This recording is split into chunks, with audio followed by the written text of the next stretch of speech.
기도하시겠습니다. 주님, 오늘도 주님은 우리에게 하루를 곱게 빚어 선물로 주셨습니다. 뿐만 아니라 아름다운 계절도 우리에게 열어주셨습니다.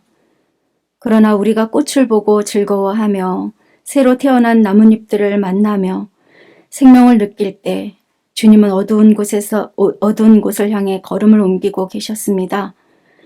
우리는 그 길이 어떤 길인지 알지만 주님이 걸어가시도록 묵묵히 지켜보고만 있음은 그 십자가의 길만이 우리가 살 길이요, 그 십자가의 길만이 우리가 다시 빛날 수 있는 길이며 그 십자가의 길만이 우리가 다시 태어날 수 있는 길이기 때문에 주님을 앞세워 그저 묵묵히 따라갑니다. 주님이 부활로 바꿔지는 십자가 앞에서, 죽음이 부활로 바꿔지는 십자가 앞에서 우리가 늘 서 있을 수 있도록 우리를 인도하여 주시옵소서. 주님, 부족하고 죄 많은 종이 주의 말씀을 들고 섰습니다. 주의 말씀을 선포하기 전에 저 앞에 있는 모든 죄악들을 깨끗이 씻기시고 주 앞에 설 수 있도록 모든 것들을 용서하시고 깨끗게 하여 주시옵소서. 예수님의 이름으로 기도합니다. 아멘. 오늘은 종려주일입니다.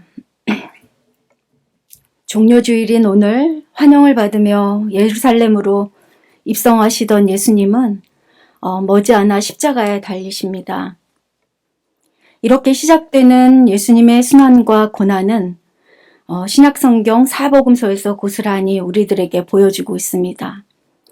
예수님이 십자가에 달리신 모습은 사실 오랜 시간 메시아를 기다려왔던 많은 사람들이 상상하고 또 기대했던 그 신의 모습과는 조금 차이가 있고 참 초라하기 그지 없을 수 있습니다.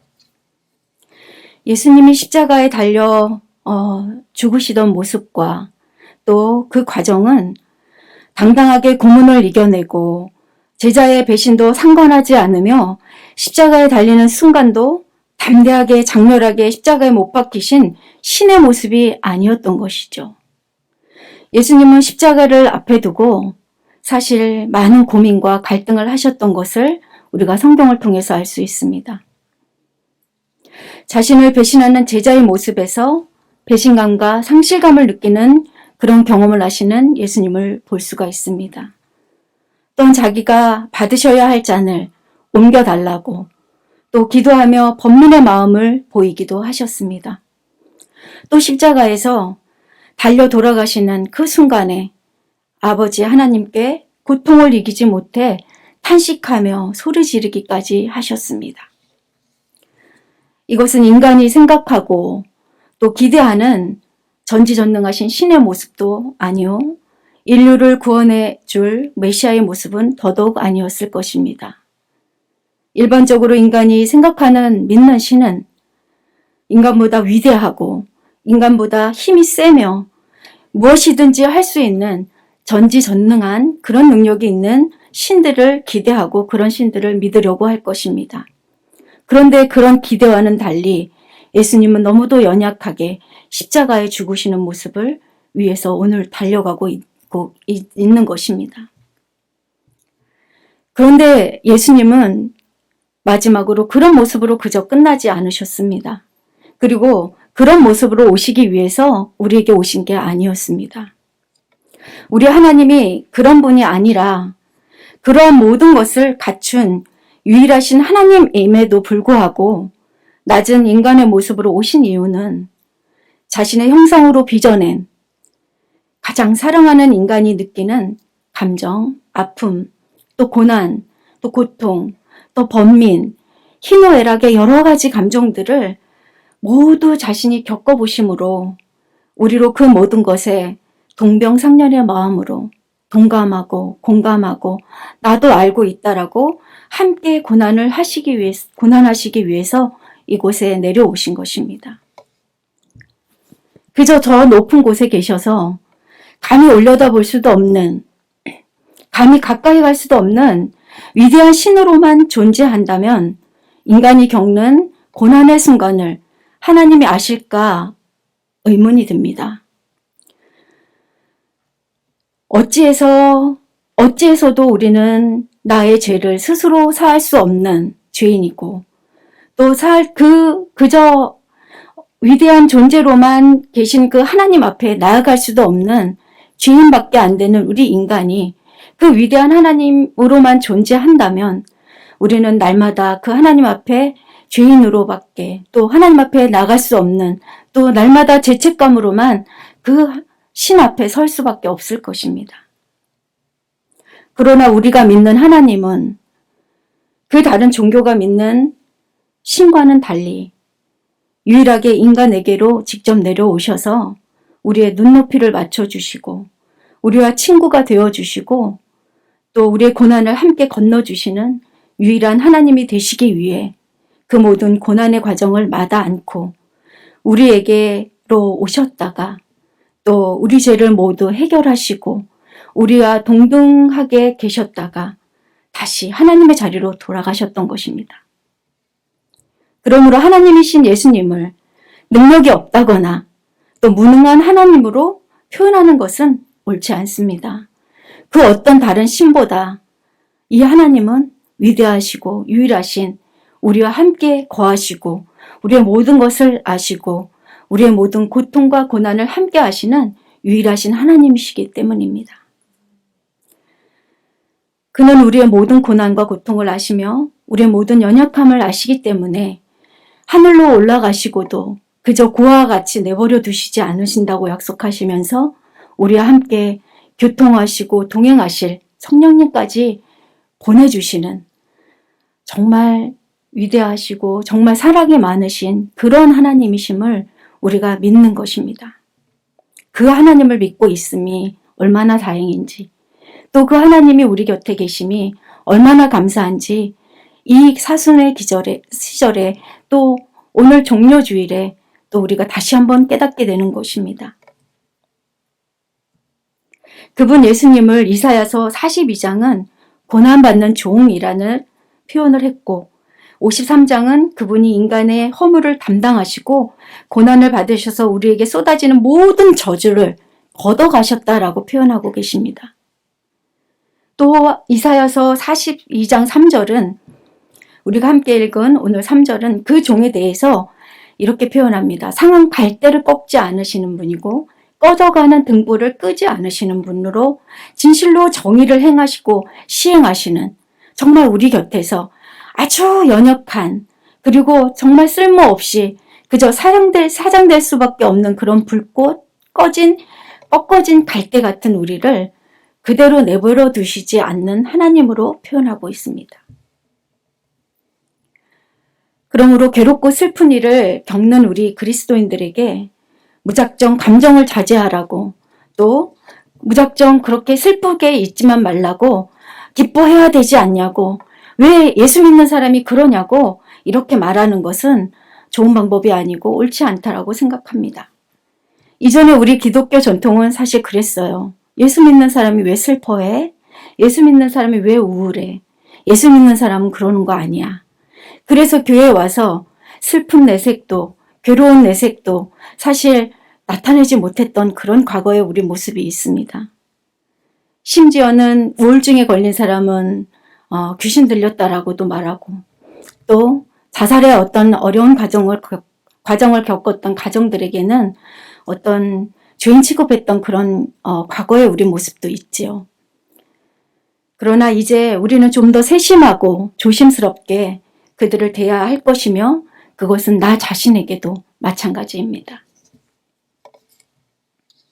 성경에서도 많은 부분이 고통으로 탄식하는 외침들이 기록되어 있습니다. 시편은 이른바 탄원시로 불릴 정도로 괴롭고 비통한 심정들을 절절히 하나님 앞에 부르짖는 모습이 많이 나옵니다.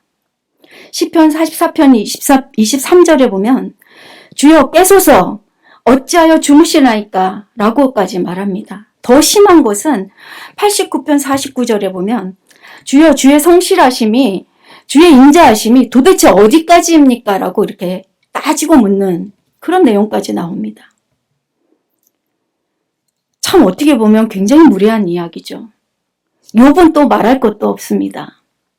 욥은 결코 다정하지도 또 살가운 태도로 공손하지도 않게 기도하고 있음을 우리가 성경을 보면 알 수 있습니다. 그러나 하나님은 이러한 상한 심령에 더 크게 위로하시고 은혜를 베푸시는 분이십니다.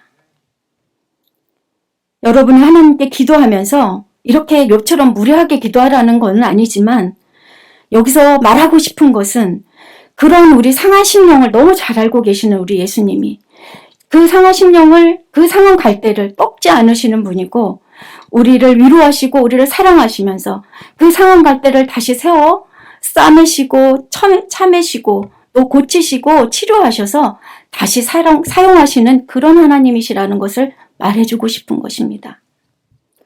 시편 기자는 하나님은 상한 심령을 기뻐하신다라고 말하고 있습니다.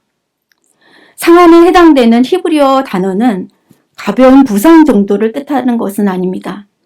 생명을 좌지우지하는 내부 기관이 파열되는 정도의 상한이라는 표현으로 샤바르라고 표현하는 그 상처는 파열하다, 깨지다, 부수다, 산산이 부서지다, 또 으스러뜨리다, 찢다, 출산하다의 뜻이 담겨져 있습니다. 그냥 우리나라 말로 번역되어진 상한 갈대, 이건 굉장히 부드러운 표현이잖아요. 사실 그 상한이라는 뜻은 굉장한 아픔, 굉장한 찢어지는 듯한 고통을 얘기하고 있는 것입니다. 상한 갈대라면 아직 동강이 나진 않았지만 꺾인 갈대 보신 적 있으시죠? 대가 꺾이면 새로 서지를 못합니다. 한쪽으로 꺾여 소생불능한 상태를 말하는 것이고 그러나 그런 상황 갈대조차도 하나님은 이미 꺾어진 갈대는 우리 같으면 뽑아내 버릴 거예요. 그런데 그분은 다시 고치신다라고 말씀하십니다. 오늘날 현대인의 병인 우울증은 내적인 병일 뿐만 아니라 영적인 아픔, 상처이기도 합니다. 그런데 보이지 않는 이러한 아픔, 마음, 생각, 영을 치료할 수 있는 것을 현대의학에서는 약으로 치료한다라고 이야기를 해요. 약의 도움을 조금은 받을 수 있을 것입니다. 왜냐하면 심리적인 거라든지 잠을 자게 도와준다든지. 그렇지만 이것은 어느 정도 도움이 되지만 근원적인 치료가 되지 않습니다. 인간은 몸과 영으로 영혼 육으로 만들어진 복잡한 피조물이므로 지나치게 단순화된 방법으로 치료했다가는 상한 갈대를 완전히 부러뜨리는 그런 결과를 날 수도 있습니다. 얼마 전 제가 같이 함께 그 병원에 같이 가줬던 어떤 분이 너무 잠을 못 자서 수면제 처방을 받으려고 병원에 함께 갔었어요. 그런데 그 수면제는 약간 정신적인 문제의 과에 해당이 돼서 그 과에 같이 이제 이렇게 앉아서 차례를 기다리고 있었습니다. 그런데 한 자매가 너무 20살도 안 돼 보이는 자매가 계속해서 한 자리에서 울다가 웃었다가 하는 모습을 보게 됐어요. 그 모습을 보는데 저 친구가 무슨 약으로 치료가 될 수 있을까 그런 마음이 들었어요. 저 친구를 창조해내고 저 친구를 만들어내신 분은 바로 하나님이신데 그 친구는 무슨 약으로 치료가 될 수 있을까? 그 영혼은, 그 마음은 오로지 하나님밖에 만지실 수 없는 것이라 생각합니다. 그 하나님이 우리를 만드셨기 때문에 자기의 형상을 따라서 본인의 호흡을 우리에게 나눠주시고 우리의 영과 육과 혼을 만들어주신 그 하나님, 원초적으로 만드신 그 원제작자가 치료할 수 있는 것이지요. 낙담한 이에게는 바닷가를 거닐게 하는 그런 치료가 필요하고 또 근사한 밥상이 필요할 수도 있는데 병원에서는 똑같은 약을 처방해 줌으로 치료합니다. 근데 하나님은 우리에게 오셔서 그 상처되고 그 상한 갈대로 꺾인 우리의 심령 가운데 오셔서 우리에게 가장 적합한 방법으로 우리를 치료해 주십니다. 각자의 마음속을 다 알 수가 없잖아요. 우리가 한자리에서 예배드리고 있지만 각자 마음속 안에 어떤 상처가 있고 어떤 아픔이 있는지는 하나님밖에 알 수가 없습니다. 그것을 하나님이 각자에 맞게 개개인당 또 그 마음에 맞는 대로 하나님이 치료하실 것입니다. 누구는 풍성한 밥상으로, 누구는 아름다운 꽃으로, 누구는 바닷가를 함께 거닐어 주시는 그런 위로로 치료해 주시는 그런 예수님을 우리가 만나길 바랍니다. 성경에도 시리에 빠져 있던 더 이상 살고 싶지 않다고 외치던 엘리야에게 엘리야는 얼마나 많은 일을 했어요. 또 많은 기적들을 베풀었습니다. 그렇지만 그가 지쳤어요. 스트레스 받아서 막 낙담하고 있는 그에게 오셔서 하나님이 야 회개해. 너가 그러고 있으면 안 돼. 빨리 일어나서 나가. 이렇게 하시진 않으셨어요. 그에게 제일 먼저 뭐라고 하셨습니까? 천사를 보내서 먹게 하시고 쉬게 하셨어요. 하나님은 그런 분이십니다. 우리가 어떠한 잣대로 사람을 평가하고 말하고 이래야 된다라는 그런 것들은 옳지 않습니다. 누군가 나의 생각으로 재단하고 판단하고 할 수 있는 것들은 주님의 마음 안에, 주님의 기준에, 주님이 우리 가운데 오셔서 하신 일과는 좀 다르기 때문입니다. 또한 예수님은 마태복음 11장 28절에 수고하고 짐진 자들아 다 내게로 오라. 내가 너희를 쉬게 하리라고 말씀하셨습니다. 주님은 모든 질병을 고치시는 의사이자 친히 우리를 위해 죽으심으로 그 거룩한 피로 약으로 삼아 우리에게 우리의 영혼을 치유하시고자 한 것이기 때문에 우리가 낙담하고 상처 입은 그 영혼이 예수의 피로 치료받을 수 있고 또 그 근원적인 치료를 예수 그리스도께서 하실 수 있는 것임을 믿으시기 바랍니다. 이것은 우리 하나님이 상처 없는 사람이 아닌 상처 입은 사람을 가까이 해야 하시겠다라는 그런 뜻입니다. 어떤 신도 그런 상처를 입은 인간에게 내려오신 적이 없지만 우리 하나님은 그 상처받은 인간에게 직접 내려오셔서 우리를 치료하시고 우리와 함께 계시고 우리를 위로하시겠다라는 그런 의미입니다. 이것은 하나님이 상처가 있는 곳에 더 많이 머물겠다라는 뜻입니다. 몸의 상처보다 더 고통스러운 게 사실 우리 마음의 상처잖아요. 하나님은 그런 마음의 상처를 입은 자들을 더 긍휼히 여기시겠다라고 말씀하십니다. 그러므로 애초부터 예수님은 그런 상처 입은 자들을 알고 계셨으며 고난받는 종의 자리로 내려오셔서 스스로 고난을 몸소 체험하시고 얻어맞고 공격받고 또 상처 입은 자들을 사랑하시러 오시는 그 여정을 우리에게 보여주시고 계십니다. 그리고 그들의 내면에 무엇이 필요한지를 알고 차마 기도할 수 있는 힘조차도 없는 그런 상황 가운데 있는 우리를 위해 또 위로하시고 그 해결의 길을 성령을 보내서 우리를 위로하시는 그런 예수님이심을 우리가 알 수 있습니다. 예수님은 십자가의 몸을 그저 달리시기만 하고 끝나신 게 아닙니다. 그 과정이 우리가 예전에 패션 오브 크라이스트 그 영화를 함께 보신 적이 많이 있으시죠? 저는 그 과정을 굉장히 세밀하게 잘 그렸다고 봐요. 그 영화가. 이번 고난주간을 여러분이 보내시면서 각자 가정에서 가족들하고 그 영화를 함께 보셨으면 좋겠습니다. 그 고난받으시는 그 과정이 굉장히 고통스러워요. 보는 저도 굉장히 고통스러웠었거든요. 근데 그 과정 하나하나가 예수님이 맞으시는 순간, 예수님의 살점에 뜯겨 나가는 그 순간, 예수님의 머리에 가시관을 쓰고 피를 흘리시는 그 순간이 내가 바로 나아지는 순간이더라고요. 그러니 그 잔인한 것을 보고 그 잔인한 순간을 따라가면서 나는 차츰 나음을 얻고 있는 그 과정이 참 역설적이지 않습니까?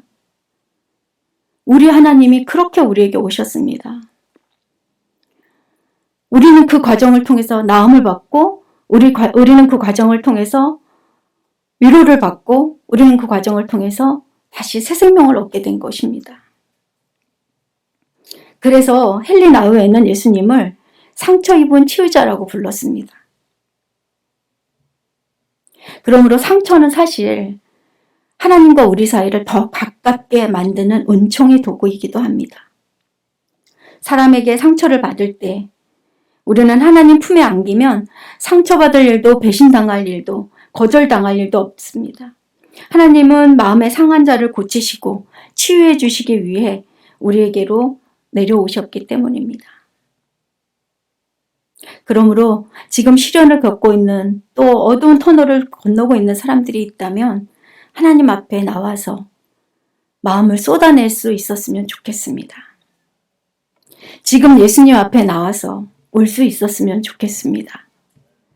마음을 쏟아놓는다라는 것은 기도를 뜻합니다. 여러분은 욥기를 읽으시면서 의아해했을 것입니다. 자신의 태어난 날을 저주하고 하나님의 지혜에 도전하며 울부짖다가 쓰디쓴 불만을 터뜨리고 절절한 탄식과 회의를 드러내는 욥의 모습을 보셨을 것입니다. 그러면 어찌 보면 이 욥이 엄청 하나님 앞에 정말 무례한 것이잖아요. 그런데 한 가지 욥이 끝까지 지켰던 것이 있습니다. 그런 탄식과 그런 어떤 절절한 회의와 그런 불만을 털어놓는 자리가 어디였냐면 바로 기도의 자리였습니다. 그는 그 기도의 자리에서 하나님 앞에 모든 자기의 감정을 토해냈던 것입니다. 불만을 토해내긴 했지만 하나님 앞에서 했고, 의심을 했지만 하나님 앞에서 했고, 비명을 지르고 고함을 지르긴 했지만 하나님의 임재 안에서 했던 것입니다. 이것이 바로 기도입니다. 이것이 바로 하나님 앞에 우리가 엎드려 다 할 수 있는 것입니다. 하나님 앞에 기도할 때 거룩하게 하나님 이래야 되지 않습니까? 제가 지금 너무 힘들어요. 이런 힘든 게 아니라 내 속에 있는 내 원초적인 어떤 그런 본능, 내가 가지고 있는 어떤 그런 심성을 다 토해내도 괜찮습니다. 하나님은 그런 우리를 품어주시기 위해서 오셨기 때문입니다.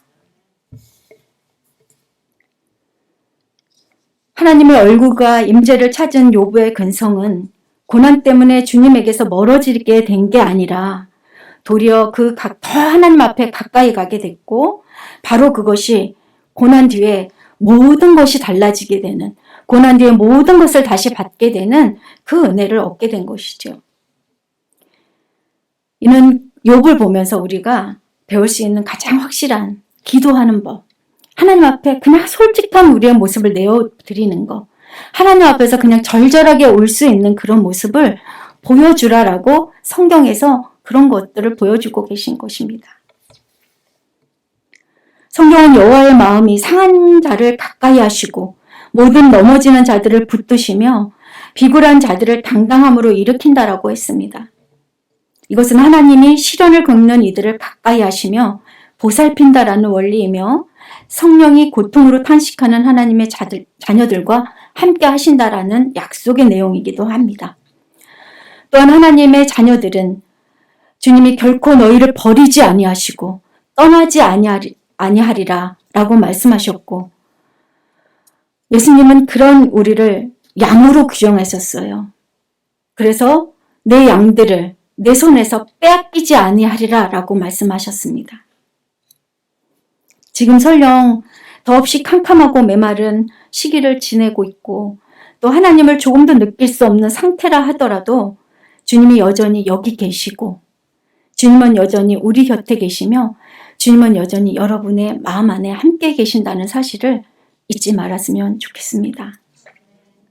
그러므로 고난에 맞서는 기본은 욥처럼 하나님을 찾고 그분에게 나아가며 그분의 앞에서 올 수 있고, 또 그래서 그분이 우리의 팍팍한 마음이 주님으로 인해 만져짐을 당하는, 또 주님으로 인해 회복함을 경험하는 저와 여러분의 삶이 되기를 주님의 이름으로 축복합니다. 이제 이유 없는 고난이나 하나님의 뜻을 전혀 모를 것 같은 고난이 우리에게 닥쳐올 때마다 들어지는 그 골똘한 시름을 사실 이젠 끝내도 될 것입니다. 왜 나에게 이런 고난과 고통이 다가왔지? 첫 번째는 내 죄 때문에, 두 번째는 외부의 어떤 원수 때문에, 또 여러 가지 이야기를 제가 지난 시간에 함께 나눴잖아요. 물론 그렇게 생각해서 하나님 앞에 회개하고 내 자리를 돌아보는 것도 굉장히 중요합니다. 그러나 이유 없는 어떤 다 규정할 수 없는 것들이 우리 앞에 있어요. 이거는 이것도 아니고 저것도 아니고 저것도 아니야. 1번, 2번, 3번도 아니. 도대체 이건 뭘까 하는 그런데 사실 그러한 골똘한 씨름을 이제 멈출 때도 됐습니다. 왜냐하면 우리가 고난을 만날 때마다 하나님의 완벽한 해설이 담긴 맞춤 설명서를 만날 수가 없기 때문입니다. 그것은 하나님만 아시는 거예요.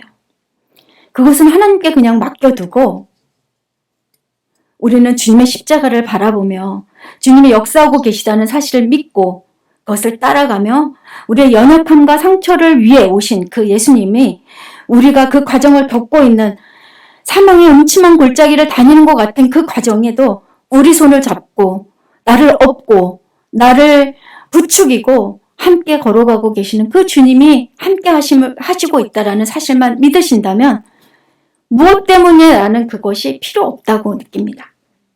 우리는 그 주님과 함께 있기 때문입니다. 그 주님과 함께 그 고난과 고통을 건너가고 있기 때문입니다. 성경은 처음부터 끝까지 예수님은 패배함으로 승리하셨고 이름으로 얻으셨으며 올라가시기 위해 내려오셨다라고 말하고 있습니다. 우리 삶도 매 한 가지여서 회개와 신뢰의 연약함을 통해서만 하나님이 베푸시는 그 구원의 능력을 맛볼 수 있습니다.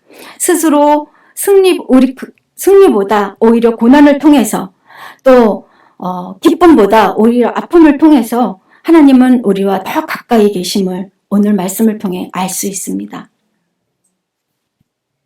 그러므로 지금 예수님 앞에 우리의 연약함을 그대로 내려놓고 올 수 있는 저와 여러분이 되시기를 주님의 이름으로 축복합니다. 오늘 예수님은 어찌하여 죽음의 자리가 기다리고 있는 그 예루살렘으로 저벅저벅 걸어가셨을까요? 그건 바로 우리 고통에 답을 주시기 위함이요, 우리 고난을 해결해 주시기 위함이요, 또 우리와 함께 울어주시려고 우는 자 앞에 서시기 위함임을 믿으시기 바랍니다. 믿음의 여정은 하나님의 구원 계획이 모욕과 수치의 나무 십자가에 오롯이 이루어지는 것을 체험하는 여정입니다. 이 역설이 진리로 드러나는 것을 맛보는 여정입니다. 마치 능력 없이, 마치 연약한 신으로 십자가에 달려 돌아가시는 것 같은 그러한 신의 모습을 보여줬지만 그 죽음을 이기시고 그 고난의 고통을 열고 하늘로 올라가시고 부활하신 그 예수님의 여정을 우리가 맛보면서 주님이 가시는 이 고난 주간에 그 아픈 살이 뜯기는 고난을 겪으면서 우리는 역설로 살아나는 것입니다.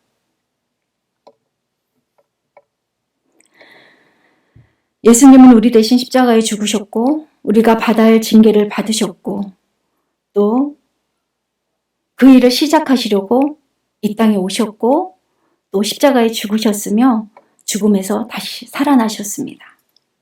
그리스도의 죽음과 부활은 우리가 속한 삶에서 마주하는 무수한 고난 앞에서 무기력해지지 않고 과감히 맞서고 견디게 할 뿐 아니라 우리에게 향하신 그리스도의 어마어마한 사랑이 결코 흔들리지도 멈추지도 소멸되지도 않음을 확인시켜 주신 것입니다. 그러므로 우리가 세상을 살아가면서 한 점 위안도 얻지 못하는 고난을 당할 때, 외롭고 쓸쓸할 때, 세상 누구도 나를 돌아보주지 않는 것 같을 때, 그런 절대 고독으로 내가 정말 마지막 선택을 하고 싶은 그런 순간에 우리 하나님은 지금 여기 나와 함께 계시고 나와 함께 울고 계시다라는 것을 잊으시지 말기 바랍니다. 그것이 바로 주님이 우리 죄를 대신해서 지시기 위해 오셨기 때문입니다. 그래서 우리 주님은 우리와 함께 올 수 있습니다. 그래서 우리는 주님 앞에 올 수 있습니다.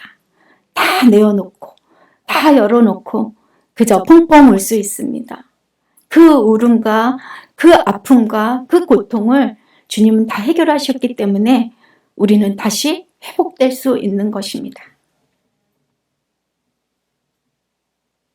이제 내일부터 시작되는 고난의 한 주간을 우리 예수님과 함께 걸으면서 고난의 종으로 오신 주님과 깊은 교제가 있는 시간이 되시기를 주님의 이름으로 축복합니다. 그 시간을 건너야만, 그 시간을 통과해야만 우리는 부활을 또 또 주님의 구원을, 주님의 새 생명을 얻을 수 있는 그 정말 절절한 시간이 이제 내일부터 우리가 따라가는 시간입니다. 그 시간을 은혜로, 감사로 함께 주님의 손잡고 울기도 하시고 위로도 받으시고 함께 건너가셔서 부활의 기쁜 아침을 맞이하시기를 주님의 이름으로 축복합니다. 기도하겠습니다.